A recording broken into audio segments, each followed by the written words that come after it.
troisième et dernière partie de cette émission. Merci si vous nous rejoignez. Je suis toujours avec Makaïla Gebla, journaliste blogueur, Mahmoud Alpha Boukanié Maïga, journaliste et spécialiste du Sahel, Jean-François Akandi-Kombe, éditorialiste. On passe tout de suite au Zoom.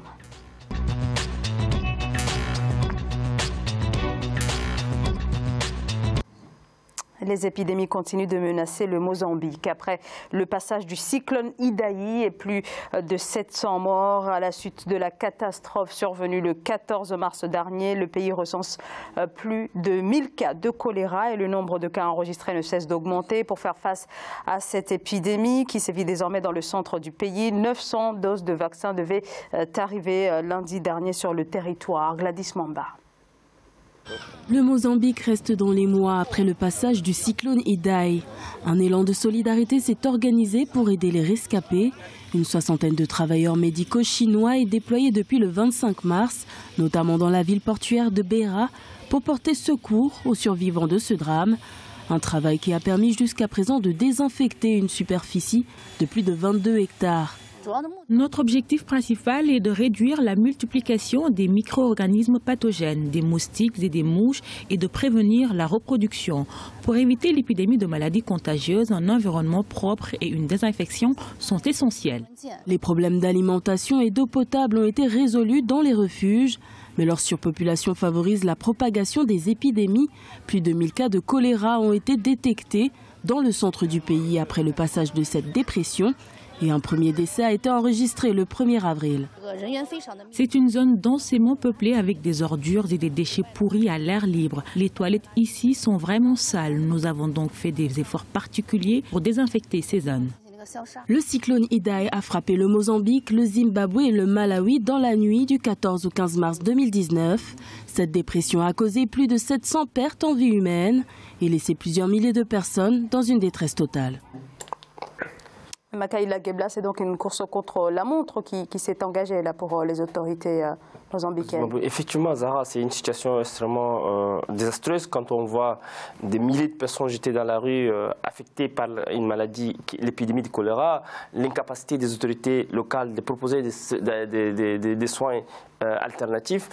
Ça interpelle la fragilité effectivement des institutions nationales, notamment les ministères de la Santé et au Zimbabwe. Et ce qui est bizarre, c'est que ce cyclone a non seulement affecté le Zimbabwe, Beira est complètement décimé. Et même c'est délocalisé dans des pays voisins. Quand on parle du Zimbabwe, on parle du Malawi, etc. C'est une situation extrêmement inquiétante. OCHA, qui est une agence humanitaire sur place, est aussi dépassée. Quand vous voyez des agences internationales étrangères comme la Chine qui intervient, ça montre nettement qu'on a affaire à un désastre humanitaire auquel l'État mozambicain n'a pas pu trouver de réponse adéquate. Ça inquiète énormément et qu'il fallait réfléchir à empêcher à ce que cette situation ne revienne. Et ça, c'est cyclique parce qu'on a assisté depuis toujours dans cette zone d'Afrique australe à des intempéries comme ça qui peuvent quand même créer des désastres pour ces populations désemparées. Jean-François Akandi-Kombe, Makaïla Gebla parle d'un État dépassé. Est-ce qu'on peut dire ça Oui, bien sûr, les États qui ont été frappés, le Mozambique, le Malawi, sont dépassés. Et je dirais que ce n'est pas surprenant. Devant les cyclones, devant des catastrophes naturelles de cette ampleur-là, tous les États qui ont été frappés ont été dépassés, que ce soit la France avec l'outre-mer, que ce soit les États-Unis, les côtes des États-Unis, que ce soit tous les États sont dépassés. Mais simplement, ils sont plus ou moins dépassés selon qu'ils se sont préparés pour. Et le malheur, c'est qu'en Afrique, on ne prend jamais ces choses-là très au sérieux et qu'on ne se prépare pas assez. Aujourd'hui, je ne peux que saluer la mobilisation de certains pays extérieurs à l'Afrique, comme la Chine par exemple, et des interventions de ce type-là, on ne peut que tirer son chapeau. Mais bon, la situation est extrêmement sérieuse, surtout face à ces maladies-là. Dans le reportage, il a été évoqué quelque chose qui devrait être pris très au sérieux par nos pays, c'est que la manière de se préparer à ce type de catastrophe, c'est aussi d'avoir une politique de santé et d'hygiène dans la ville. Lorsqu'elle parle des ordures qui sont à l'air libre, etc., quand nous nous promenons dans les villes africaines, dans nos capitales, nous voyons cela. Mais c'est aussi une manière de prévenir, d'une certaine manière, de former du personnel, éduquer la population aussi, former du personnel compétent, préparer à avoir des réserves en termes de moyens. Et puis aujourd'hui, et je terminerai par là, je crois qu'il est irresponsable.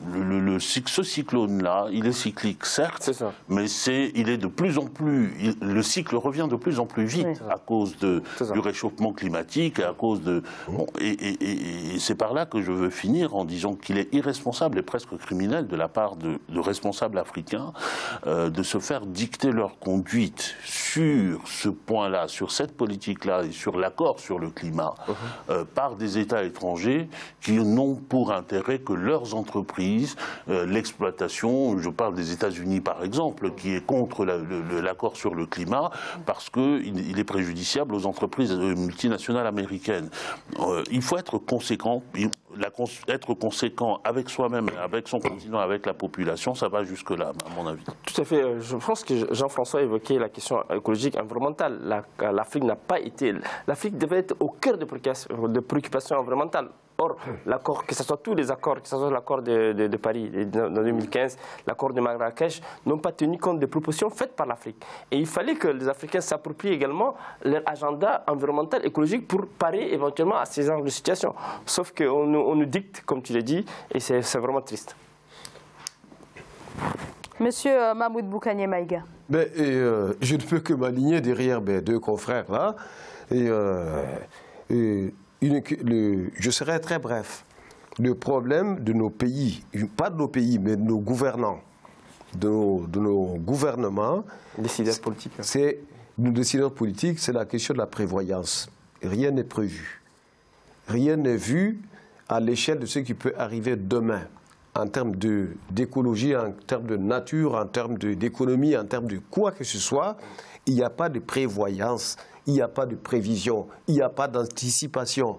Eh bien, c'est ça le problème qui nous frappe tous en Afrique. Subsaharienne, je précise. Sur ce point-là, je voudrais dire ici que, on l'a évoqué, je crois, la semaine dernière ou il y a 2 semaines, une charte africaine, celle de Kouroukan Fouga du XIIIe siècle. Oui.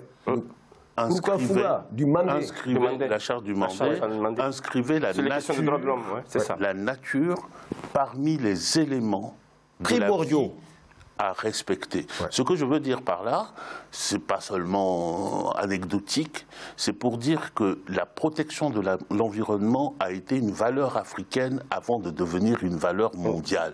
Et que si on n'en tient pas compte, c'est qu'on ne tient pas compte de nos propres racines. Et dans nos traditions africaines, la nature est, on l'appelle la mère.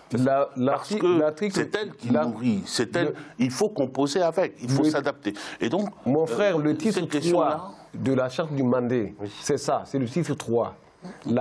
Le respect de la nature, la protection de la nature qui permet à l'homme de vivre, à l'être humain de vivre et à l'être animal de vivre.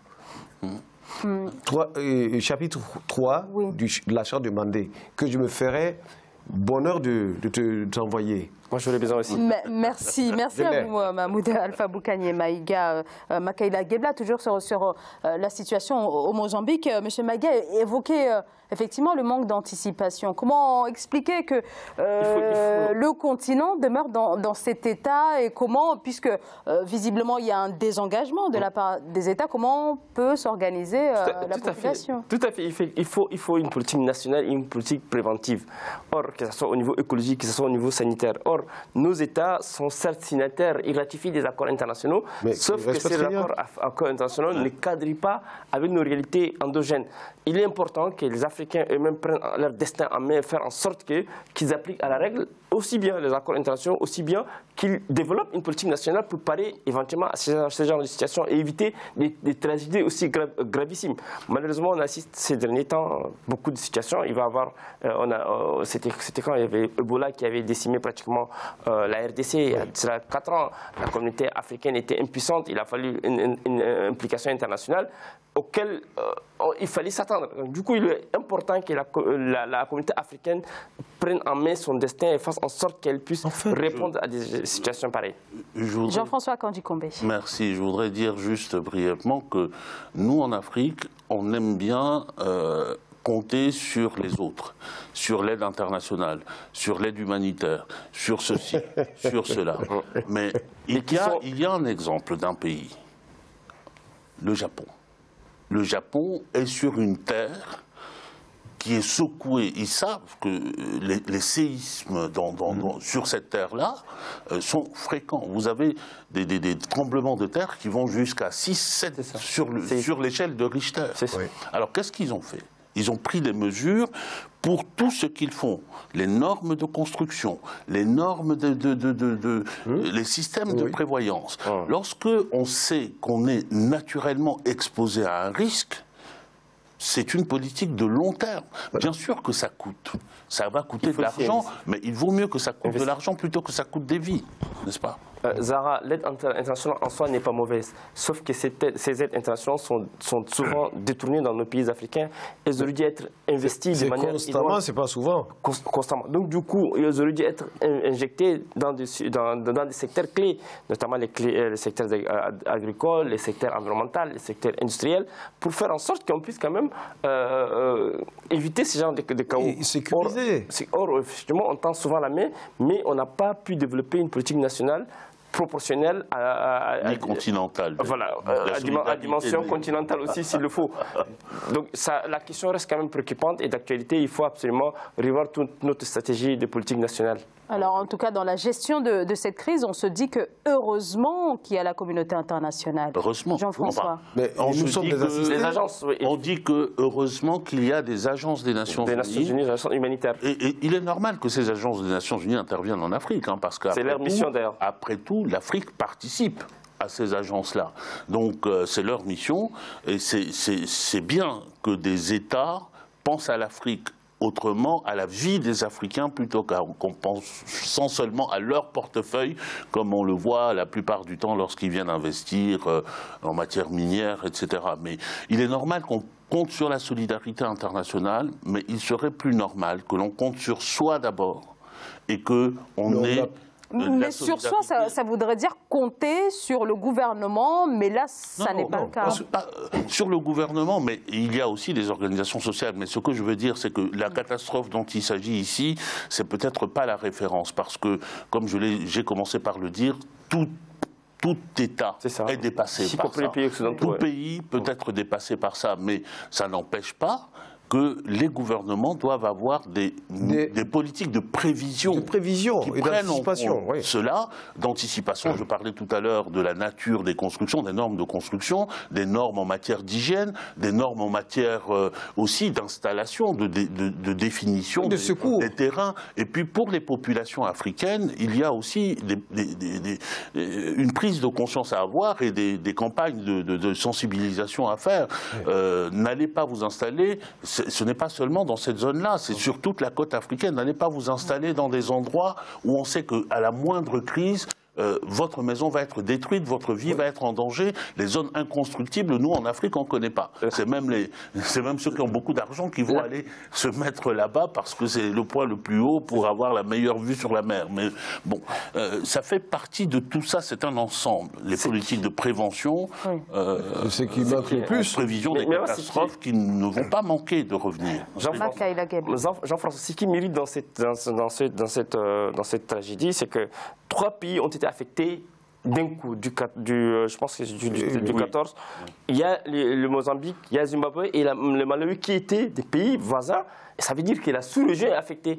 Et donc, quand une sous-région n'arrive pas à répondre, à remédier à des situations cycliques, ça montre la défaillance totale de ces institutions-là. Les autorités. Donc, du coup, il est urgent que les États africains réfléchissent et qu'il faut qu'ils développent au moins une politique nationale de solidarité intra-africaine. Sans cela, on ne peut pas. Non, les gouvernements ne réfléchissent pas. Les gouvernements sont successifs dans l'Afrique subsaharienne, je précise. À la différence oui. à quelques rares différences, le Ghana fait une différence. Voilà. Dans ces pays, les gouvernements prévoient des choses, réfléchissent, mais dans les autres éléments que je connais par expérience professionnelle, mais il n'y a rien que se remplir les poches et faire la fête, en catimini ou en public. Voilà. On a assisté à, je le dis, je tiens à le dire, les 50 ans du patron de la sécurité d'État du Mali a coûté 2 milliards au Mali en termes de fête de son cinquantenaire.